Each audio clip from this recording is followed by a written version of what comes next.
नमस्कार, खास खबर देख रहे हैं आप। आपके साथ मैं हूं सपना दीपक मद्देशिया। हरियाणा की नई सरकार के शपथ ग्रहण समारोह की पंचकुला में तैयारियां जोरों पर चल रही है।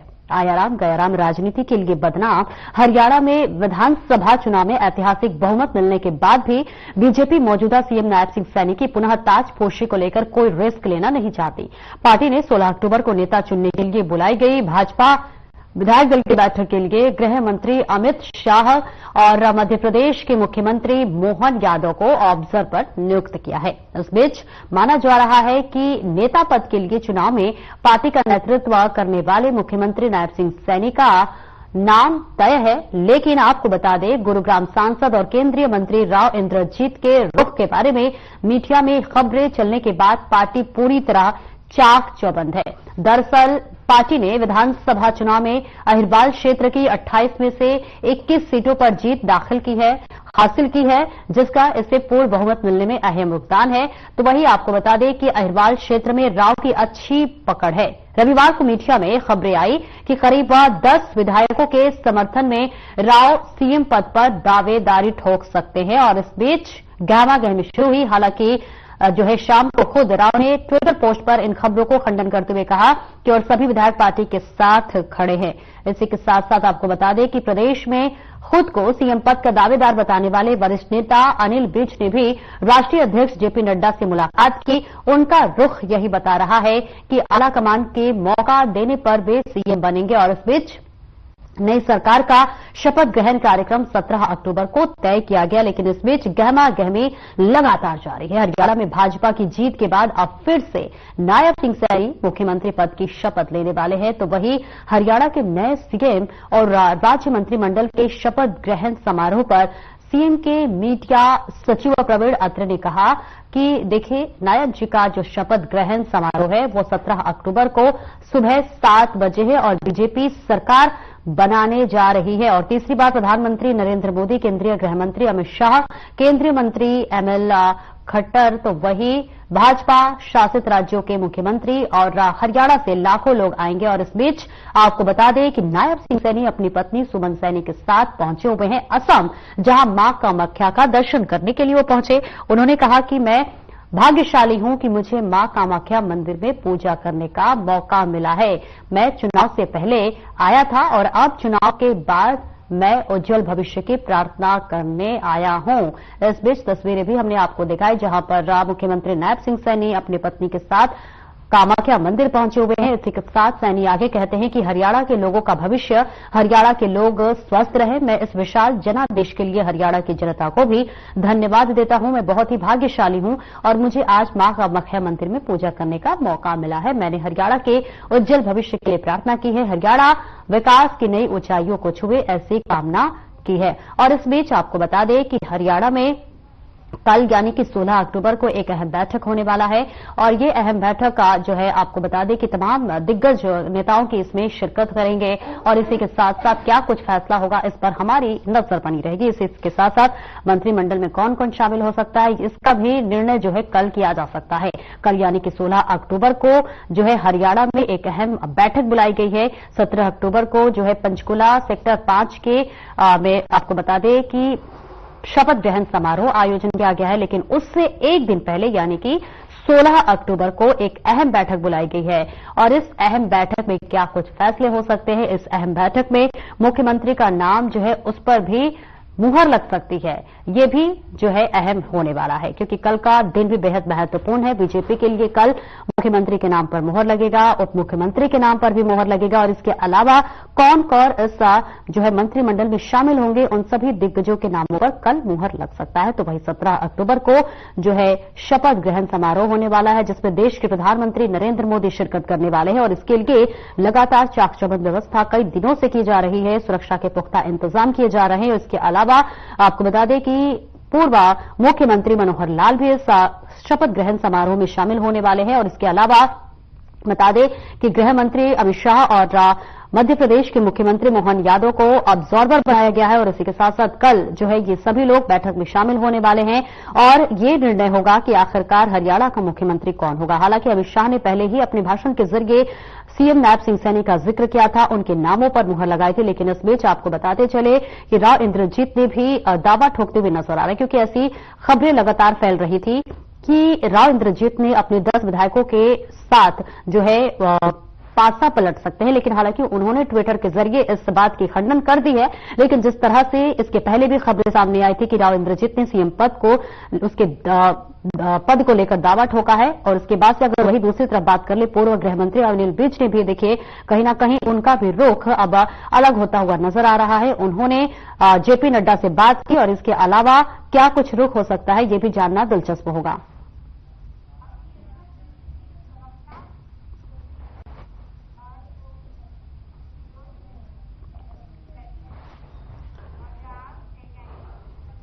और देखिए कल यानी कि 16 अक्टूबर को एक अहम बैठक होने वाली है और बैठक में जो है क्या कुछ फैसला होगा इस पर हमारी नजर बनी हुई है और इसी पर करेंगे चर्चा, जिसके लिए हमारे साथ तमाम मेहमान जुड़ रहे हैं। जहां बीजेपी से वैशाली तोमर हमारे साथ जुड़ रही हैं, मैम आपका बहुत बहुत स्वागत है।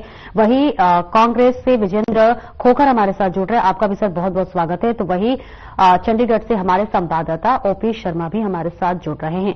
ओपी, सबसे पहले मैं आपके पास आऊंगी। देखिए कल का दिन बेहद अहम है, 16 अक्टूबर को देखिए अहम बैठक होने वाला है जिसमें कहीं ना कहीं मुख्यमंत्री के नामों पर मुहर लग सकती है। इसके अलावा मंत्रिमंडल में कौन कौन शामिल हो सकते हैं, क्या कुछ अभी तस्वीर?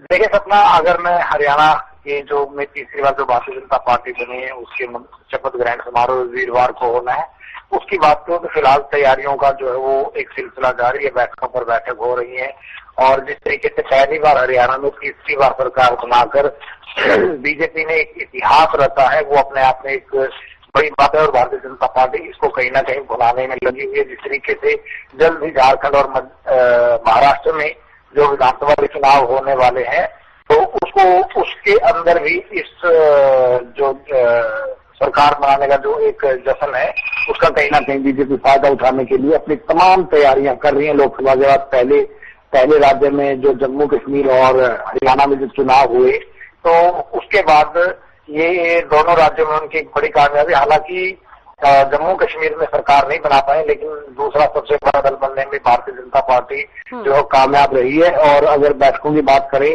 तो पिछले 3 दिन से लगातार बैठक हो रही है। आज 12 बजे भी हरियाणा निवास में मुख्यमंत्री की अध्यक्षता में चंडीगढ़ के अंदर एक बैठक होगी जिसमें तमाम तरह की जो है बारीकियों के ऊपर चर्चा की जाएगी, किस किस तरह के नेता बुलाए जाएंगे और सभी के लिए किस तरीके से सीट आरक्षित करनी है, क्या सिक्योरिटी का इंचार्ज होगा, वो सिक्योरिटी के प्रबंध उन सभी की जो है वो जानकारी जो है तरीके से जो है दी जाएगी। जहां तक मंत्रिमंडल की बात है तो मंत्रिमंडल को लेकर अभी थोड़ा सा कयास अभी हमें नहीं लगाना चाहिए क्योंकि कल बीजेपी विधायक दल की जो एक बैठक होने वाली है और उस बैठक में पर्यवेक्षक के तौर पर मध्य प्रदेश के मुख्यमंत्री और केंद्रीय गृह मंत्री अमित शाह आ रहे हैं। हालांकि बैठक को लेकर अभी जानकारियां नहीं है लेकिन इस बैठक में जो विधायक दल का जो नेता भारतीय जनता पार्टी जो है वो अपना चुनेगी और उसके बाद वीरवार को उनका जो शपथ ग्रहण समारोह जो है आयोजित किया जाएगा। और बहरहाल मंत्रिमंडल की बात करें तो अब तक जो प्रधानमंत्री नरेंद्र मोदी का एक शेड्यूल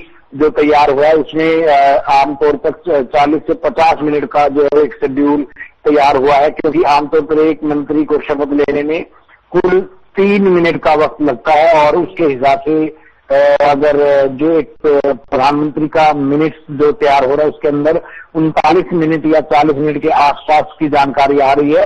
तो हरियाणा में कुल जो 14 मंत्री अधिकतम मुख्यमंत्री सहित बना सकते हैं तो उसमें से 13 के शपथ लेने की संभावना है। एक पद जो सरकार फिलहाल खाली रखने के ऊपर का मतलब इंतजाम मतलब खाली रखेगी और देखते हैं कि कौन कौन शपथ लेगा। जहां तक शपथ ग्रहण की बात है तो तीसरी बार सरकार बनी है, बीजेपी में काफी कदावर नेता हैं जो जीत कर पहुंचे। सबसे सीनियर विधायक के तौर पर भारतीय जनता पार्टी में अनिल विज है जो पिछली सरकार में गए और स्वास्थ्य मंत्री थे, उससे पहले वो स्वास्थ्य और खेल मंत्री थे और पिछले बार जब नायब सैनी की ताजपोशी हुई थी तो उन्होंने उसमें शामिल होने से जो इनकार कर दिया था, लेकिन अब थोड़ा सा वक्त बदला है और बीजेपी सरकार में आई है, तो बहुत सारे चेहरे हैं जिनका नाम लेना है, क्योंकि 6 जाट कम्युनिटी से लीडर आए हैं, तो उनमें से 2 के कैबिनेट में शामिल होने की संभावना है, जिनमें जो सबसे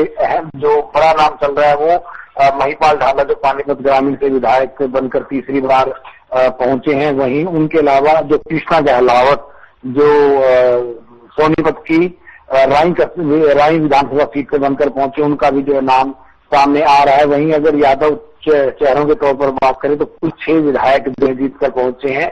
2 का नाम सुनने में आ रहा है, लक्ष्मण यादव और आरती राव, और तीसरे पे संभावना है नरराव नरवीर सिंह, जो बादशाहपुर से जीत कर आए। इन तीनों में से 2 को जो है मंत्रिमंडल में शामिल जो किया जा सकता है। जहां तक ब्राह्मण चेहरों की बात की जाए तो करीबन 7 से 8 ब्राह्मण विधायक भी जीत कर आए, जिनमें से मूलचंद शर्मा और अरविंद शर्मा का जो है नाम आगे जो है चल रहा है। इसी तरीके से अगर दलित चेहरों की बात करें तो दलित चेहरों में नरवाना सीट से जो जीत कर आए हैं कृष्ण बेदी, उनका नाम आगे चल रहा है। वहीं दूसरी अगर बात करें तो जो करनाल की असद सीट से जो सुरेंद्र पवार जो जीत कर आए हैं, जो राज्यसभा में भी थे, इस्तीफा दे दिया है, उनका नाम जो है वो चल रहा है। इसके अलावा जो स्पीकर है, डिप्टी स्पीकर है, रणबीर गंगवा में से किसी एक को जो स्पीकर या डिप्टी स्पीकर का पद दिया जाएगा। हरविंदर कल्याण भी स्पीकर पद के जो है वो दावेदार माने जाते हैं। घरौंडा सीट से वो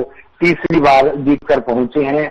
वहीं अगर वैष्णव समाज की बात करें तो वैष्णव समाज में 2 चेहरे जीत कर आए, जिनमें से एक विपुल गोयल है जो फरीदाबाद से जीते हैं, वहीं दूसरे भिवानी से घनश्याम सराफ जीते हैं। तो इनमें से विपुल गोयल के चांसेस ज्यादा है। विपुल गोयल साल 2014 की जो बीजेपी के पहले चरण की जो सरकार बनी थी पहली बार, उसमें भी जो है उद्योग मंत्री थे। तो कुल मिलाकर ये नाम अब तक जो सामने आ रहे हैं, अब इनमें कितना फेरबदल होता है, क्या होता है, वो कल जब केंद्रीय गृह मंत्री अमित शाह पहुंचेंगे तो उसके बाद ही फैसला हो पाएगा। क्योंकि तीसरी बार सत्ता में बनी है तो भारतीय जनता पार्टी चाहेगी कि सभी समुदाय के वर्गों को ज्यादा से ज्यादा कहीं ना कहीं अनुपात मिले। उसी आधार पर सोशल इंजीनियरिंग के फैक्ट को इस्तेमाल किया जाएगा।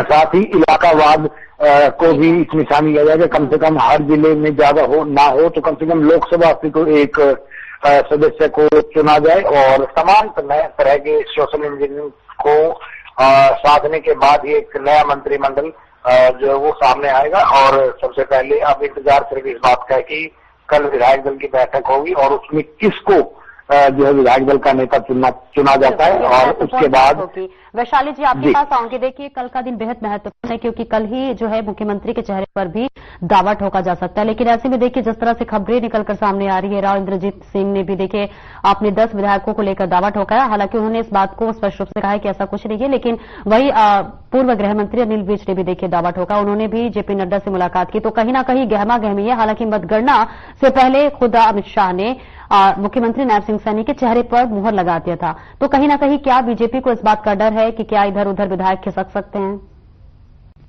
जी नमस्कार सपना जी, आपको सादर नमस्कार, और ओपी जी को और विजेंद्र जी को भी मेरा सादर नमस्कार। साथ ही साथ जनता को शुभकामनाएं, हार्दिक आभार अभिनंदन करती हूँ जनता का कि जिस जनता ने जिस देवतुल्य जनता ने बीजेपी पर इतना विश्वास जताया और तीसरी बार फिर से सरकार बनाने का मौका दिया है। जी बिल्कुल ऐसा नहीं है, ये खबरें हैं, सिर्फ और सिर्फ खबरें हैं, कोई गहमा गहमी का माहौल नहीं है। सब बहुत अच्छा है, सब बहुत बेहतरी के साथ आगे चीजें बढ़ रही हैं, सब लोगों का साथ है। आपने देखा अमित शाह जी क्यों, देखिए वो संगठन के कार्यकर्ता हैं। आप देखें संगठन जब भी इतिहास में पहली बार ऐसा हुआ है कि इतने दिनों के बाद, जब हरियाणा का बने हुए इतने वर्ष हो गए हैं, आज पहली बार इतिहास में पहली बार ऐसा हुआ है कि कोई सरकार तीसरी बार दोहराई जा रही है। तो जरूरी नहीं है कि जो चीजें पहले नहीं हुई है। देखिए बहुत बड़ी खुशी का विषय है, वो संगठन के मजबूत कार्यकर्ता है, संगठन के मजबूत दायित्व पर है उनका। वो एक तरह से संगठन के मतलब संगठन को उन्होंने जिया है, खड़ा किया है। आज तीसरी बार जब सरकार बन रही है और यहाँ पर इतना बड़ा जनता ने विश्वास जताया है, तो खुशी का माहौल होता है। कार्यकर्ता के नाते आप जानते ही हो कि बीजेपी में ना ही कोई कार्यकर्ता बड़ा होता है, ना ही कोई छोटा होता है। और हमारे प्रधानमंत्री जी इतना विशेष हम हर कार्यकर्ता को बना देते हैं जब कहते हैं कि देवतुल्य जनता है और देवतुल्य कार्यकर्ता है, जिसकी वजह से आज ये बीजेपी खड़ी हुई है। तो हमारी पार्टी की यही एक विशेषता है कि छोटे से छोटे कार्यकर्ता को भी महत्व दिया जाता है और जो ऊपर शीर्ष पर है उसको भी महत्व दिया जाता है। सब एक होकर, एकजुट होकर कार्य करते हैं। तो ये बहुत खुशी का विषय है। गृह मंत्री जी आ रहे हैं, पूरी हरियाणा की जनता उनके सम्मान में नतमस्तक है और बहुत खुशी की बात है कि हम दोबारा से हमने सरकार बनाई है और ये शपथ समारोह होने जा रहा है। लेकिन इस बात से मैं आश्वस्त करती हूँ आपको, ऐसा बिल्कुल भी नहीं है। ना ही अनिल विज जी नाराज हैं और ना ही केंद्रीय मंत्री राव इंद्रजीत जी नाराज हैं। केंद्रीय मंत्री राव इंद्रजीत जी ने खुद ही कहा, ट्विटर पे आपने देखा कि किस तरह से झूठी खबरें उनके लिए फैलाई जा रही है ना। उनके बीजेपी पूर्ण रूप से वो बीजेपी को समर्थन करते हैं, बीजेपी के साथ हैं। अनिल विज को कहीं ना कहीं ये उम्मीद है वैशाली जी, क्योंकि जब आपने देखा कि मनोहर लाल जब उनका कार्यकाल हट रहा था और जब मुख्यमंत्री नायब सिंह सैनी को चेहरा बनाया जा रहा था, उस समय अनिल विज जी बैठक से चले गए थे, तो कहीं ना कहीं वो नाराजगी उस समय सुर्खियों में थी। लेकिन इस बार भी कहीं ना कहीं उन्हें उम्मीद है कि इस बार जो है मुख्यमंत्री उन्हें बनाया जा सकता है। लेकिन आप देखिए जिस तरह से इंद्रजीत राव की तरफ से वो जो खबरें सामने आ रही थी कि 10 विधायकों को लेकर इधर उधर विधायक हो सकते हैं, तो ऐसे में ये उम्मीद भी लगाई जा रही है कि अनिल विज ज्यादा नाराज है, क्योंकि देखिए उन्होंने पहले भी बोल दिया था कि अब अगली मुलाकात जो है मुख्यमंत्री आवास पर होगी। ऐसा ने कहा था कि अगली मुलाकात आवास पर होगी, तो अब अगली मुलाकात आवास पर ही होगी। ये उन्होंने इस तरह से नहीं कहा जिस तरह से इसको ले लिया गया।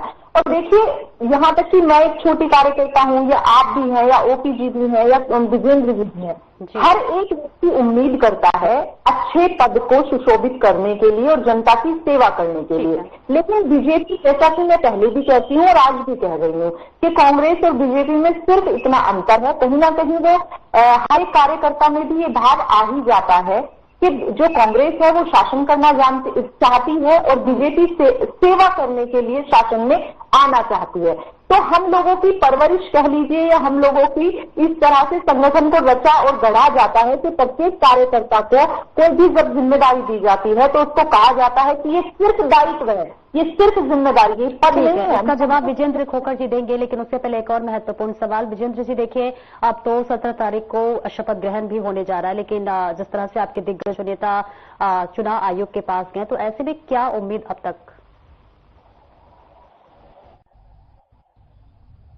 को नमस्कार करता हूं और ओम प्रकाश जी को, शर्मा जी को नमस्कार करता हूं। और सपना जी, मैं बताना चाहता हूं कि हमने ये सरकार, मैं अपनी तरफ से, कोई पार्टी की तरफ से नहीं कह रहा, मैं अपनी तरफ से कह रहा हूं कि ये सरकार बीजेपी की नहीं है, ये सरकार ईवीएम की सरकार है, ये सरकार जनता की नहीं है। और हमने 5 साल में सबसे पहले यही चाहता हूं कि सरकार बनाए।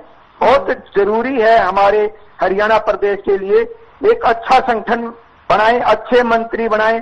ऐसा ना बनाए जिस प्रकार हमने पिछले 10 साल में देखने को मिला कि हमारे सरपंच पीट दिए, हमारी आशा वर्कर पीट दी, हमारे खिलाड़ी पीट दिए। तो ऐसी सरकार ना बनाए। हमारी बहन बेटियां की क्या आज भी हमारे पास एक हिसार से, इनके भीमसेन अग्रवाल जी हैं, उनकी आपने देखी होगी खिलाड़ी क्रिकेट की लड़कियां। मैं नहीं चाहता, मैं चाहता हूं अपनी कांग्रेस पार्टी की तरफ से, बीजेपी सरकार से, एक पार्टी की तरफ से संदेश देना चाहता हूं कि 5 साल आपस में उलझे ना, कभी राव इंद्रजीत जी के चक्कर में, कभी अनिल विज जी के चक्कर में, कभी नायब सैनी जी के चक्कर में। एक अच्छी सरकार चलाएं। जनता ने आपको देखो, बहुमत में फिर यही कहूंगा कि जनता ने बहुमत नहीं किया, ये बहुमत आपका ईवीएम से बहुमत है। आपने कहा कि बीजेपी की सरकार ईवीएम की सरकार बनने जा रही है, तो क्या हम ये भी माने कि कश्मीर में भी ईवीएम की सरकार बनने जा रही है? कि बीजेपी सरकार एक सब बराबर है? बिल्कुल नहीं। इन्होंने लाल कृष्ण आडवाणी जी शायद भूल गए वैशाली जी, जिसको बीजेपी पार्टी को उठाने में अहम योगदान रहा, लाल कृष्ण आडवाणी जी को किस तरफ साइड कर दिया गया। फिर कह रहे अमित शाह जी संगठन, बिल्कुल नहीं। अमित शाह जी का कहीं नाम नहीं सुना हमने। जब बीजेपी के 1, 2, 4 हमारे हरियाणा में भी 1, 2 एमएलए बनते थे, हमने कहीं नाम नहीं सुना अमित शाह जी का। अमित शाह जी का नाम बिल्कुल नहीं था। मुरली मनोहर जोशी जी का नाम था, लालकृष्ण आडवाणी जी का नाम था। लेकिन ठीक है, आज ये बोल रहे हैं ईवीएम की गड़बड़ से। मैं कहता हूं सरकार चलाएं, मैं जनता के हक की सरकार चलाएं, अच्छे फैसले लें, किसान, कर्मचारी, मजदूर, व्यापारी सबके हक के फैसले लें, कानून व्यवस्था को दुरुस्त रखें। जिस प्रकार चौधरी भूपेंद्र सिंह हुड्डा जी ने ये बोला था, सरकार आते या तो हरियाणा प्रदेश से बदमाशी छोड़ दो या प्रदेश से बाहर चले जाओ। तो मैं चाहता हूं हर वर्ग की सुरक्षा देने में कामयाब रहे बीजेपी, अच्छी सरकार चलाए। मैं यही आशा करता हूं बीजेपी की सरकार से। मेरे सवाल का विजेंद्र जी, आपने सवाल का जवाब नहीं दिया। मैंने बोला कि आपने बोला कि हरियाणा में बीजेपी की सरकार नहीं बल्कि ईवीएम की सरकार बनने जा रही है, तो क्या कश्मीर में भी ईवीएम की सरकार बनने जा रही है? देखिए सपना जी, मैं अपनी पास से नहीं बना रहा। देखियो, हमारे नेताओं ने भी हाई कोर्ट के अंदर अपील डाल दी है, इलेक्शन कमीशन को भी अपील डाल दी है। ईवीएम की 99% बैटरी रहना ये कोई तुक नहीं है। हम मोबाइल रख देंगे, उसकी बैटरी आप रखे रहना, उसकी भी बैटरी 2-4 घंटे में 5-10% कम हो जाएगी। लेकिन एक ईवीएम की जो सारा दिन यूज हुई है, क्या आप इस पे आप क्या बयान देंगे? सपना जी, मैं आप पे ही छोड़ देता हूँ, क्या ये सही था? नहीं, ये देखिए, हम फैसला करने वाले कोई नहीं होते हैं। और देखिए, समय का भी बहुत कमी है। वैशाली जी, एक छोटी सी टिप्पणी कर दीजिए, जो विजेंद्र जी ने सवाल पूछा था, एक छोटी सी टिप्पणी कर दीजिए क्योंकि समय का भी बहुत कमी है। जी, बस मैं विजेंद्र जी को इतना कहना चाहूंगी कि जब someone is angry takes it out on others, खिसियानी बिल्ली खंबा नोचे। तो देखिए, अब इनकी सरकार नहीं बनी है, ये जीत के एकदम करीब थे, लेकिन अपनी ही आपसी कलह की वजह से ये हार गए हैं। ये जानते हैं, इनके खुद प्रवक्ता, खुद नेता, खुद सभी लोगों ने ये बात एडमिट की थी जब सरकार बनी थी। अब इनको ऊपर से आदेश है कि अपनी गलतियों को, अपनी खामियों को नहीं गिनाइएगा, आपस बैठकर ये ईवीएम का रोना रोइए, जैसे हमने पहले कहा है। और झूठ की भी अपनी एक अदा होती है। सपना जी, बार बार बोला जाए तो सच लगने लगता है। तो इनको यही बातें, जैसे इन्होंने पहले इस तरह से एक आडंबर खड़ा किया, इस तरह से एक मैनिपुलेट किया जनता को, तो ये दोबारा से वही काम करना चाहते हैं। लेकिन ना किसान नाराज है, ना जवान नाराज है, ना युवा नाराज है, ना बहू बेटियां नाराज हैं। हम एक बीजेपी सरकार ने अच्छे काम किए हैं और इस विश्वास के साथ कि अगर कुछ खामियां भी रही है, जो 44% भी इनकी तरफ वोटिंग गई है, वो भी मैं विश्वास दिलाती हूं कि वो नेक्स्ट जब चुनाव होगा तो 44% वोटिंग भी वो भी बीजेपी की तरफ होगी। हमसे जो भी एक जन। ठीक है, देखिए, समय की भी बहुत कमी है। वैशाली जी, बहुत बहुत शुक्रिया तमाम हम इस खास चर्चा में जुड़ने के लिए। और विजेंद्र जी, आपका भी बहुत बहुत शुक्रिया इस चर्चा में जुड़ने के लिए। और ओपी, आपने महत्वपूर्ण जानकारी दी, इसके लिए भी बहुत बहुत शुक्रिया। तो देखिए, हरियाणा में चुनाव संपन्न हो गया, मतगणना भी हो गया, कल अहम बैठक भी होने वाली है और 17 अक्टूबर को शपथ ग्रहण समारोह भी होने वाला है। हमारी नजरें बनी रहेगी। फिलहाल इस खास चर्चा में इतना ही। दीजिए इजाजत, नमस्कार।